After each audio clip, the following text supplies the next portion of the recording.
produzca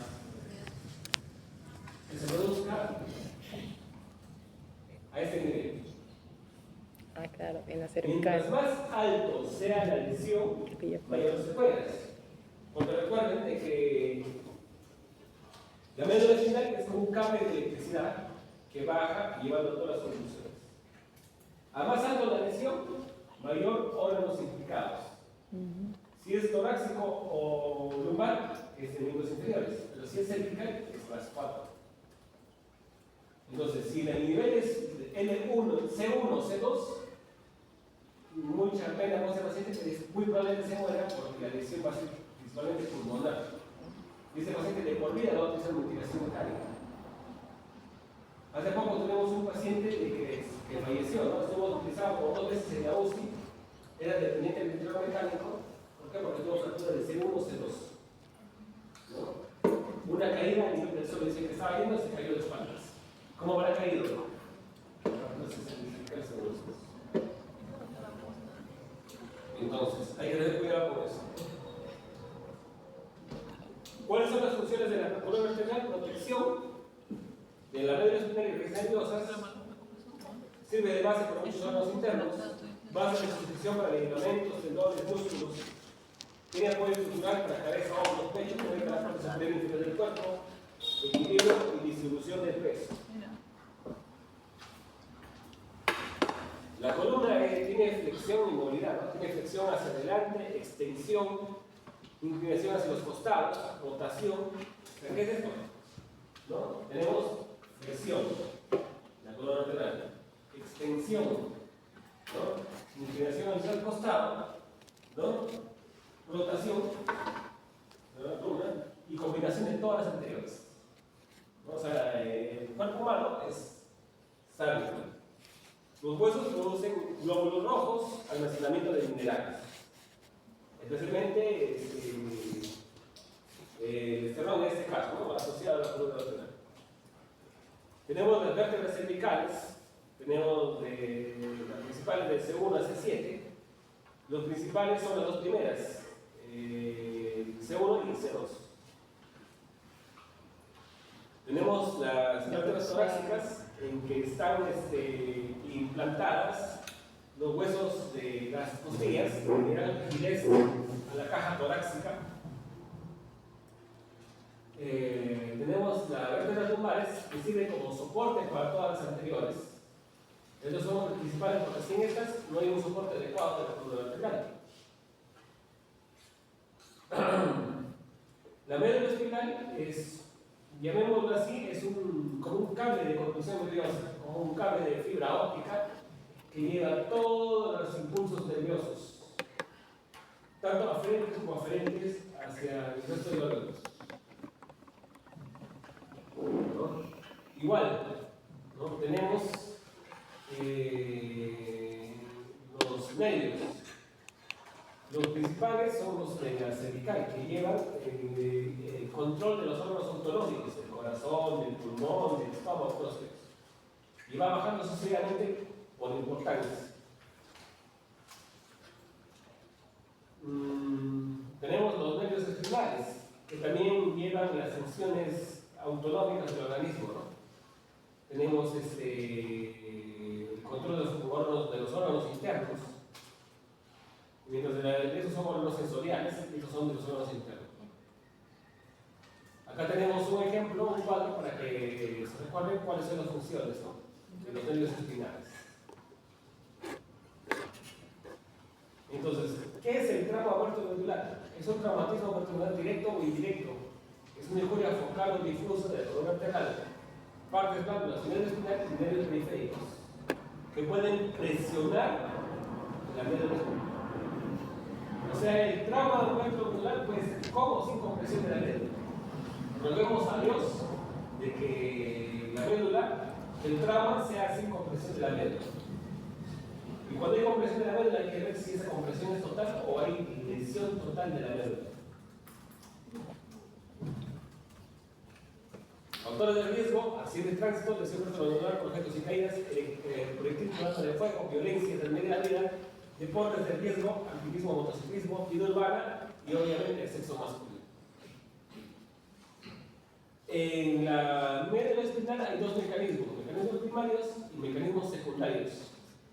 En los mecanismos primarios está la compresión, deformación, contusión, o sea, la causa primaria de la lesión de la médula espinal.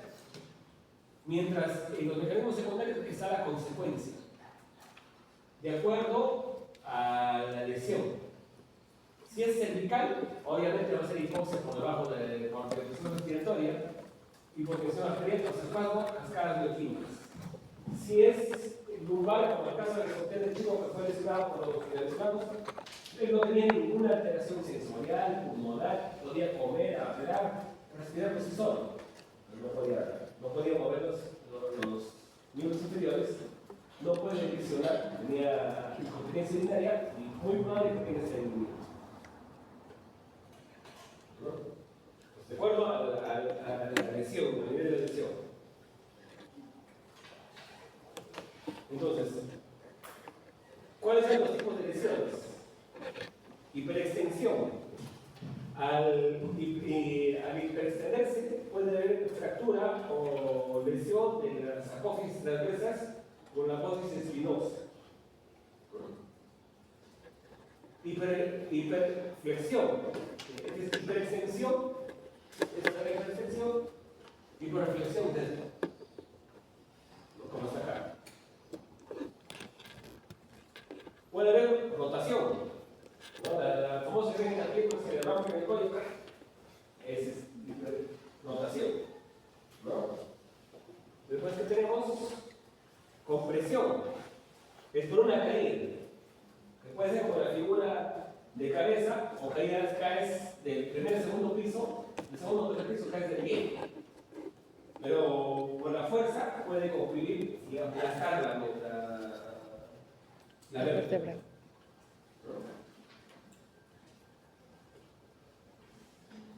Flexión lateral, es eso de acá. Bueno, a los que nos gusta, entre comillas, hacernos ese famoso conejo de la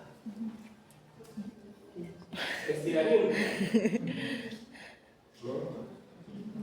Los pacientes que mueren antes la horca, cuando era como pena de muerte la horca, era un arte, entre comillas. Porque depende de cómo coloquen la soga, el paciente lo soltaba. Y se rompía la columna y había sección de médula y la gente moría inmediatamente. Pero cuando le ponían la soga muy abajo, ¿qué pasaba? El paciente no se fracturaba la columna, la cervical, sino se moría por agotamiento y con bastante sufrimiento. Por eso se decía que era un arte la horca.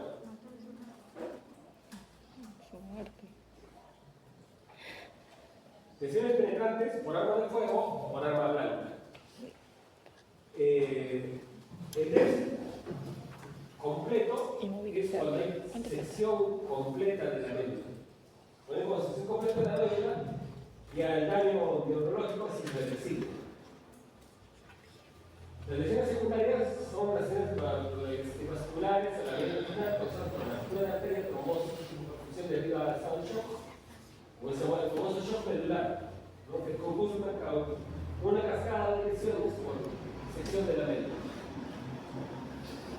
Entonces, el cuadro clínico, hay signos motores, parálisis, parecen dolores sensitivos, incontinencia anal o vesical. Puede haber priapismo. De repente la van a ver, hay una erección incontrolable, ¿no? Pero eso es por problemas de columna principalmente lumbar.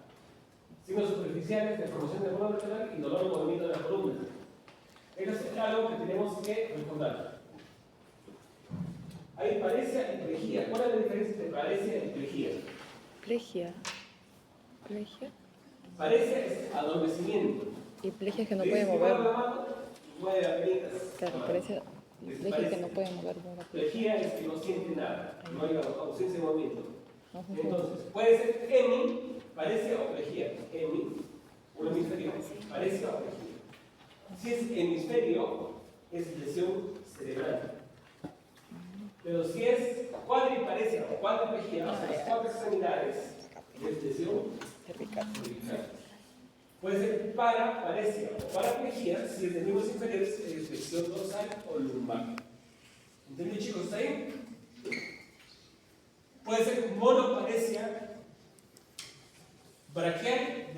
izquierda, solo una mano. Monoparesia o parlejía. Braquial, mano. Monoparesia, braquial o parlejía, plural, una pierna. Yo recuerdo que hace años hubo un paciente que tuvo una malformación arteriovenosa, un sangrado cerebral, y tenía medio cuerpo, tenía hemiplegia izquierda, me acuerdo. Solo podía mover el lado derecho y se quejaba, ¿no? Preocupado. Ahora que es joven, voy a poder mover, no, y que eso que lo otro, me siento, ahora que vas de mí, no voy a poder caminar. Sí, vas a poder caminar poco a poco. Y yo le dije, bromeando, ¿no? El día que me hagas esto, va a estar sano. Y el chico poco a poco comenzó a moverse, ¿no? Primero fue hemiplegia, después hemiparesia comenzó a mover, después movió la pierna y se quedó en el bracito. Era monoparesia braquial. Y después de tiempo, después de un año de que el chico se fue de alta, volvió a su control al hospital. Y me dije, licenciado, mire. No, entonces, contento porque ya quedó su. Parece chiste, pero fue un paciente con secuela neurológica hacer esto, que para nosotros es normal, es bien complicado. A los pacientes que ustedes vean en la aplicación, les enseñan como a un niño, les enseñan a tapar, sacar frascos, les enseñan a colocar palitos en los huecos, como un niño, porque se pierde el control.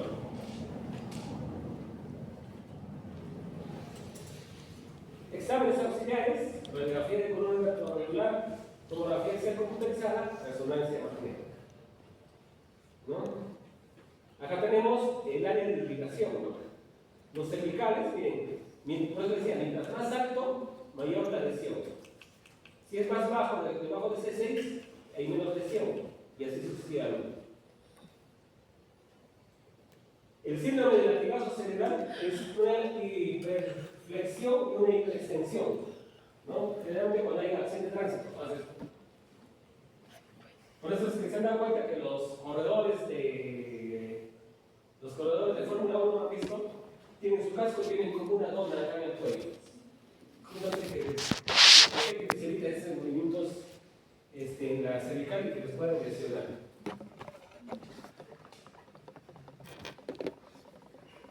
Entonces, el reconocimiento del trauma medular, signos motores y signos sensitivos. Pero hay diferencia o prejuicio. ¿No? Entonces, acá ciclo, a diferencia del síntoma. Por eso les decía, si hay hemi, es cerebro. Si hay cuadri o para, es columna. ¿Ya? Esa después se pregunta el examen.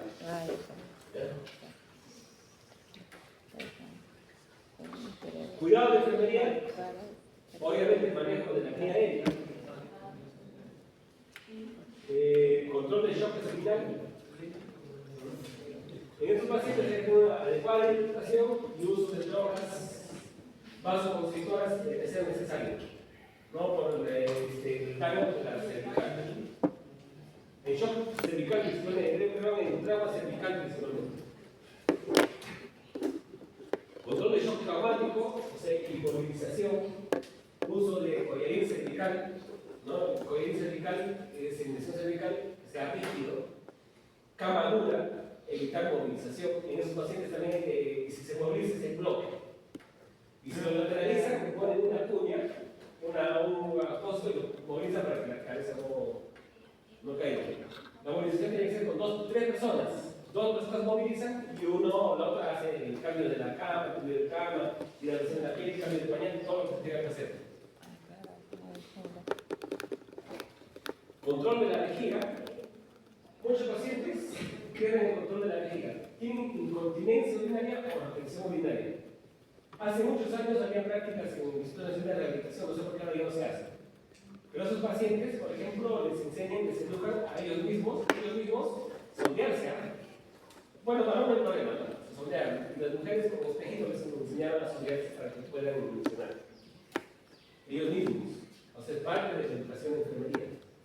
Obviamente tienen que enseñar a lavar las manos, cómo se calzan los guantes, cómo se puede sondear. Con sonda médica nomás. No con sonda fuera, con médica.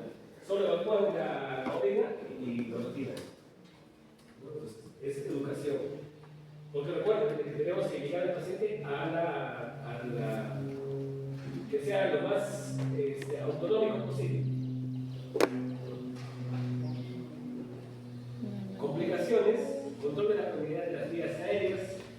verificar patrón respiratorio, saturación de oxígeno, verificación de usos de músculos respiratorios, auscultar a ambos campos pulmonares, porque obviamente pacientes con lesiones en la columna cervical tienen disminución del reflejo de oxígeno.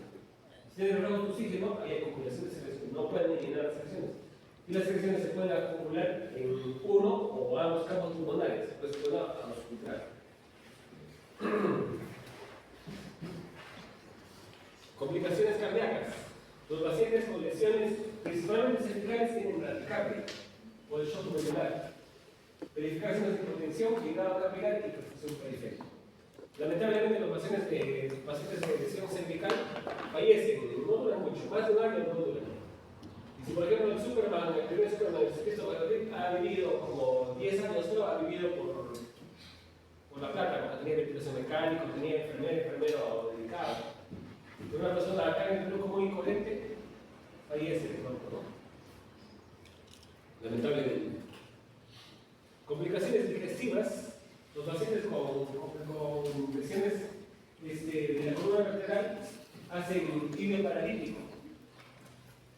Pueden tener obstrucción intestinal, hacen estreñimiento. Hay que buscar pacientes que estreñen. En este caso, sí hay que hacer esa extracción manual. Y como la extracción manual se calzan guantes, colocan bastante silocaína en el dedo, meten el dedo en la mano y limpian la ampolla manualmente. Que debe ser el último caso.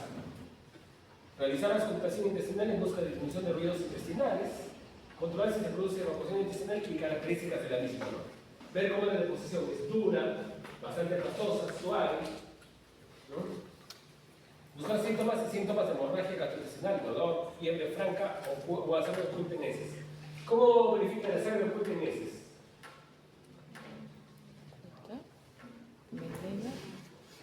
Con el agua. Uno, el olor es característico, es un olor ferroso. ¿El agua oxigenada? Y el otro es echarle un poco de agua oxigenada. Si sale espuma, es que hay sangre oculta en heces. Por eso que la valoración, así les parezca un poco cochino, entre comillas, hay que olerlo. Porque incluso ustedes, poco a poco, cuando tengan práctica, van a reconocer que hacen diarrea y se dan cuenta si esa diarrea es por diarrea propiamente dicha o porque se les ha pasado la mano y le ha dado exceso de laxante. Y se siente en el olor si es por laxante. Es un olor agridulce, medio no sé, medio dulzón, es un olor de dulzón. El dolor por sangre es un dolor ferroso, se siente como fiebre, como sangre, pues ferroso. Entonces, poco a poco, es parte de la valoración de enfermería. O sea, así les parezca chistoso o medio sucio, es parte de la. Complicaciones urinarias, buscar signos de retención urinaria, distensión vesical, disminución de diuresis, realización de balance ético, vigilar la presencia de signos y síntomas de infección urinaria, orina espesa, maloliente, aumento de la temperatura corporal. Orina espesa como sedimento, ¿no? Que puede indicar una infección urinaria. Observar la presencia de poliacuria, espasmos pulmonares. Complicaciones de músculo esquelético, cama de cintura o con diseño especial que permite el apoyo eficaz de columna. Vigilar que el paciente adopte una postura cómoda y correcta. Vigilar la aparición de signos y síntomas de tromboflebitis. Vigilar la aparición de úlceras por presión. ¿Estos pacientes van a tener presiones por presión? Sí. Y que Dios quiera que no sea en zona sacra. Porque la zona sacra es difícil de utilizar porque está cerca al ano. Hace deposición y siempre se va a manchar ese hilo. Entonces hay que tener mucho cuidado. El colchón neumático es muy importante como cuidado de enfermería. Proteger la piel. Una forma de proteger la piel es el uso de Cavilo, que es un protector cutáneo, es como un chislete. O alguna vez me enseñaron antes de que aparezca el Cavilo, una forma de proteger la piel es con clara de huevo. Agarra la clara de huevo, le pasa por la piel y la clara de huevo crea una película. Entonces la piel no va a ser en contacto directo con la orina, con la deposición, es una forma de protectora, ¿no? Pero, ¿y los salmonelas? Diagnóstico de enfermería. Eso puede ser un diagnóstico de enfermería TDM, rango ortomolecular. Y les puedo poner como en el examen, como han visto, les puedo poner un caso. Paciente con fractura de C1, C2, con acúmulos de lesiones. ¿Qué diagnóstico le pondría? Obviamente el cajón y qué significa. O paciente desaturando con saturación de 87%. ¿Qué diagnóstico le pondría? El cambio de gases. Ya tienen ya sus tips. Intercambio de gases. Intercambio de gases y saturación. Dentro de todos estos que están más o menos claros, quiero poner en esos dos. Síndrome por desuso. ¿Qué es el síndrome por desuso?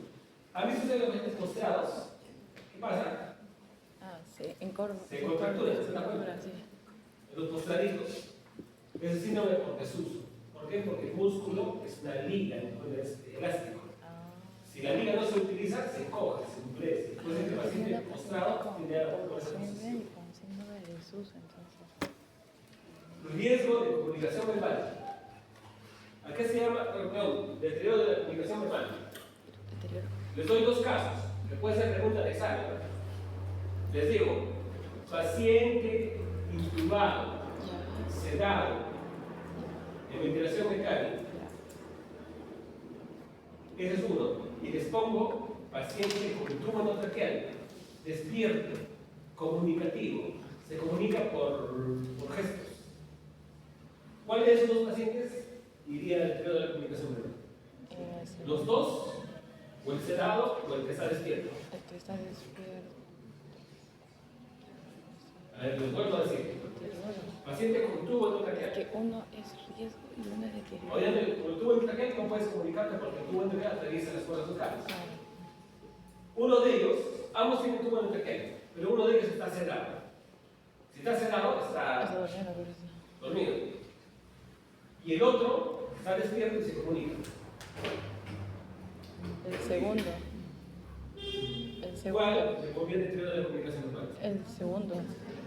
¿Los dos? No, es el segundo. El que está orientado. El segundo. Porque el otro no se comunica porque está dormido. Profesor, y en el caso del primer caso, bueno, se podría colocar, pero tal como riesgo de deterioro, porque está sedado y es segunda condición que está entubado. O sea, como tal, Claro, el diagnóstico no, sino riesgo. Porque cuando se despierte y le saquen el tubo, va a tener disponía, podría ser como riesgo.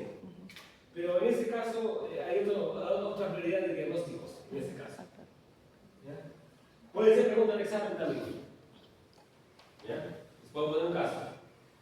¿Cuántos de los diagnósticos escogerían?